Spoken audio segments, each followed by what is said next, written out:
Assalamualaikum warahmatullahi wabarakatuh.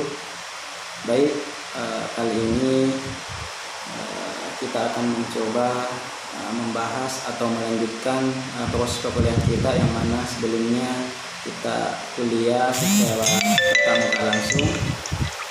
Kali ini kita akan mencoba membahas materi atau proses pembelajaran kita itu melalui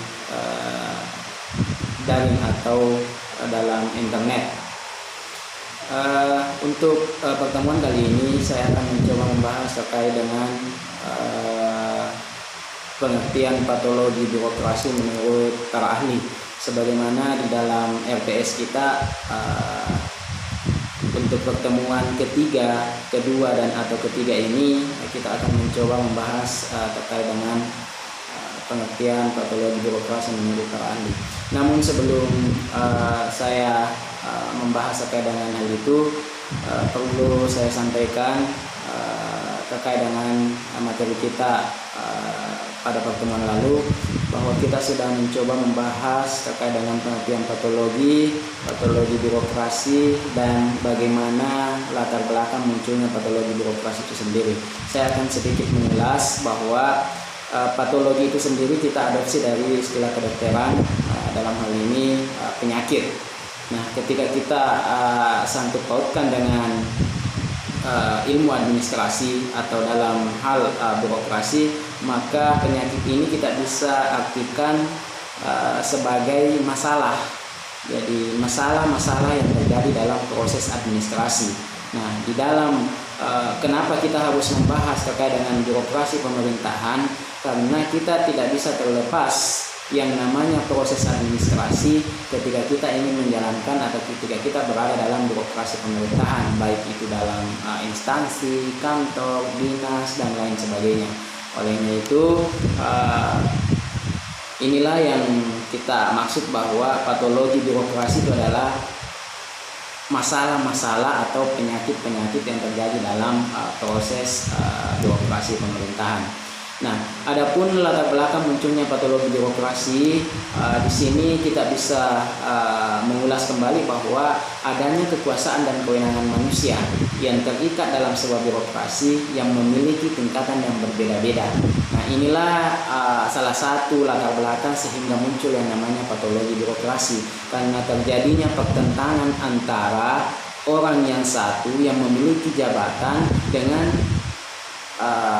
seseorang yang lainnya yang dalam hal ini yang memiliki juga jabatan, atau kadangkala terjadi pertentangan antara anggota dalam sebuah organisasi dengan pimpinan dari sebuah organisasi tersebut. Nah, ini salah satu latar belakang sehingga munculnya namanya patologi birokrasi. Jadi biar hal-hal yang kecil itu bisa mengakibatkan terjadinya masalah atau patologi. Kenapa saya katakan seperti itu? Karena kadangkala di dalam sebuah birokrasi pemerintahan atau di dalam sebuah organisasi pemerintahan itu ketika dianjurkan oleh pimpinan ataupun kepala instansi dan lain sebagainya, ketika kita dianjurkan untuk mengerjakan sesuatu hal, terkadang ada oknum-oknum tertentu yang mencoba untuk memanfaatkan situasi dan kondisi itu. Misalnya saja memanfaatkan orang lain untuk mengerjakan hal tersebut dengan iming-iming bahwa Anda akan diangkat misalnya menjadi subbagian, kepala subbagian, atau diberikan semacam kompensasi atau dalam hal ini yang berbentuk uang. Nah, inilah yang senantiasa yang terjadi dalam kehidupan birokrasi kita. Makanya secara umum birokrasi kita itu sebenarnya sudah direformasi, tapi tetap juga seperti itu. Ada istilah, ada orang dalam lah, kemudian anaknya si bos lah, kemudian anggotanya si bos lah. Kemudian muncul istilah yang paling terakhir itu asal bapak senang, atau asal bapak atau asal bos senang, atau disingkat dengan istilah ADS. Nah, ini merupakan salah satu patologi birokrasi. Kemudian yang selanjutnya yang menjadi latar belakang munculnya patologi birokrasi adalah fenomena ini dalam birokrasi mendorong manusia untuk dapat merebut kekuasaan. Kenapa dapat merebut kekuasaan? Karena memiliki kewenangan yang tinggi. Nah, orang-orang yang memiliki kewenangan ataupun kedudukan itu akan berusaha bagaimana caranya supaya bisa merebut yang namanya kekuasaan. Kita tidak bisa pungkiri bahwa di dalam sebuah organisasi akan terjadi yang namanya persaingan yang tidak sehat. Ada sih yang persaingan yang sehat, tapi itu bisa dihindari. Kita lihat apalagi kalau misalnya sudah ada kepentingan-kepentingan pribadi dan melupakan kepentingan umum, ya itu pasti akan terjadi yang namanya terjadi perebutan kekuasaan. Nah, inilah yang menjadi latar belakang, salah satu latar belakang dari lahirnya patologi birokrasi tersebut. Kemudian yang selanjutnya adalah dari beberapa latar belakang yang mengakibatkan sehingga terjadinya patologi birokrasi itu ada beberapa masalah atau ada beberapa dampak yang diakibatkan. Yang pertama itu adalah perubahan yang terjadi dalam birokrasi bukan didasari kepada tindakan profesionalitas, rasionalitas, dan moralitas, sehingga kehidupan birokrasi semakin lemah dan lesu. Kenapa sehingga terjadi seperti itu? Karena tadinya pada saat kita berproses atau pada saat kita beraktivitas dalam sebuah birokrasi pemerintahan terjadi saling persaingan antara golongan yang satu atau kelompok yang satu dan kelompok yang lainnya, akhirnya mereka bekerja tidak profesional. Mereka hanya menginginkan bagaimana supaya mereka bisa mendapatkan kesenangan, bagaimana supaya mereka bisa mendapatkan kedudukan yang tinggi, kemudian fee yang banyak, atau terkadang juga terjadi istilahnya ketika ada pimpinan maka kita masing-masing mencoba untuk bagaimana menunjukkan kualitas kita, tapi ketika tidak ada pimpinan maka kita akan acuh tak acuh, mengerjakan dengan tidak semangat karena kan tidak ada yang melihat. Nah, inilah salah satu akibat dari patologi birokrasi itu tersebut. Dalam hal ini kita akan bekerja tidak sesuai dengan profesionalitas kita, tidak berdasarkan rasionalitas, dan bagaimana tindakan kita itu tidak bermoral sama sekali. Nah, ini merupakan suatu dampak dari patologi birokrasi tersebut.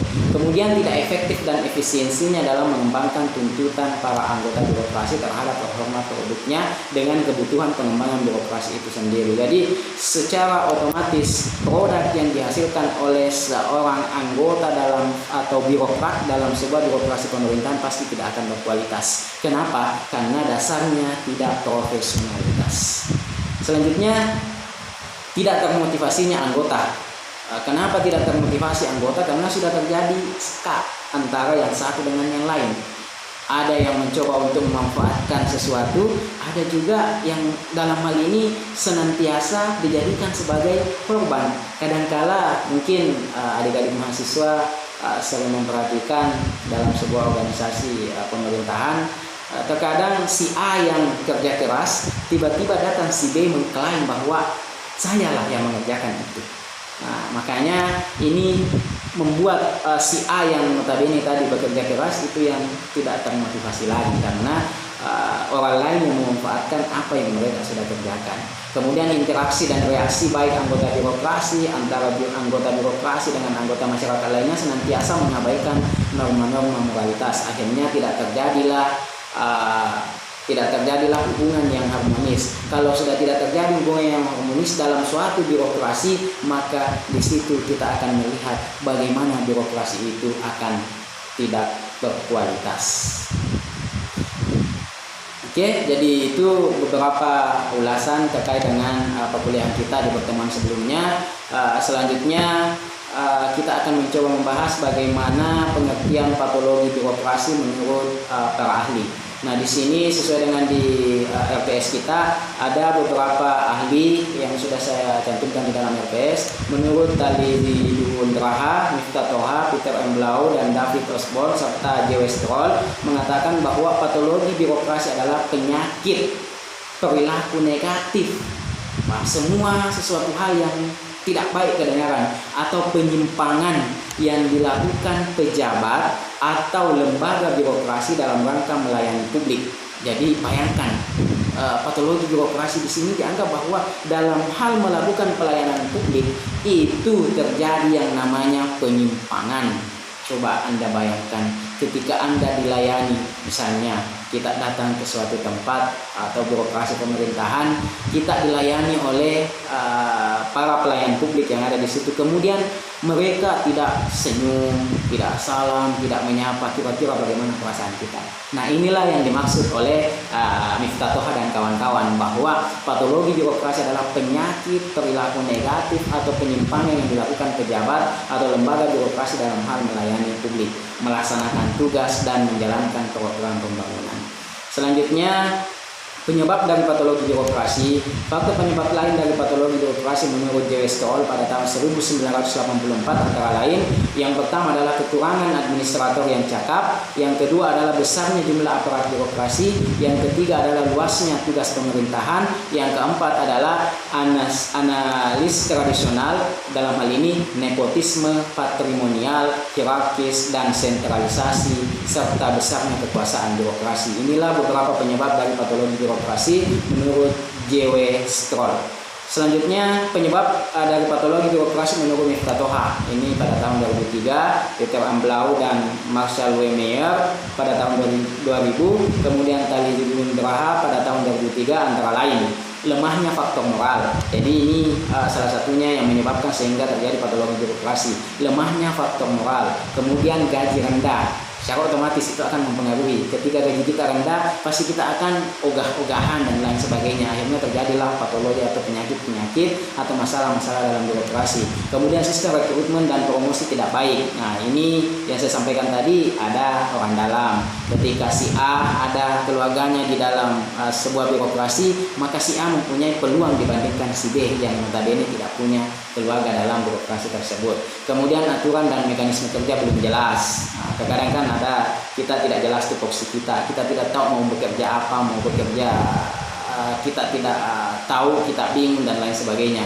Kemudian birokrasi berpotensi politis. Nah, terkadang dalam sebuah birokrasi itu yang sebagaimana yang saya sampaikan di awal tadi, bahwa terkadang ada yang mencoba untuk memanfaatkan atau mencoba mengambil keberuntungan dalam proses birokrasi pemerintahan tersebut, dan kemudian lemahnya pengawasan. Kemudian yang selanjutnya, menurut Victor A. Thompson, patologi birokrasi adalah himpunan dari perilaku-perilaku yang kadang-kadang disibukkan oleh para birokrat. Jadi himpunan dari perilaku-perilaku yang kadang-kadang disibukkan oleh para birokrat. Contohnya, perilaku-perilaku yang tidak baik dalam hal ini. Ketika kita sudah diberikan tugas dan pekerjaan dari pimpinan, lantas kita tidak mengerjakannya sesuai dengan tepat waktu. Kadang-kadang seperti itu, kita hanya mengandalkan rekan kerja kita. Kita malah sibuk main HP saja di kantor dan lain sebagainya. Mudah-mudahan tidak ada yang mengalami dalam mahasiswa yang saya ajar. Mudah-mudahan tidak ada. Itu harapan saya. Tapi inilah kenyataan. Secara umum di Indonesia, kadangkala kita lebih disibukkan dengan pekerjaan-pekerjaan lain yang notabene tidak berkualitas dibandingkan kita harus mengerjakan pekerjaan yang diberikan oleh seorang pimpinan dalam sebuah birokrasi pemerintahan. Inilah yang menjadi pembahasan kita pada kali ini. Semoga apa yang saya sampaikan dapat bermanfaat bagi mahasiswa. Atau maaf, ada satu yang saya lupa. Yang dalam hal ini menurut Risman K. Umar. Maaf. Ini menurut Risman K. Umar, patologi birokrasi adalah penyakit atau bentuk perilaku birokrasi yang menyimpan dari nilai-nilai etis, aturan-aturan dan ketentuan-ketentuan perundang-undangan serta norma-norma yang berlaku dalam birokrasi. Jadi Patologi birokrasi menurut Rismangka Umar ini adalah penyakit atau bentuk perilaku birokrasi yang menyimpang dari nilai-nilai etis. Jadi sesuatu hal yang tidak baik. Intinya ketika kita berbicara patologi berarti sesuatu hal yang bermasalah.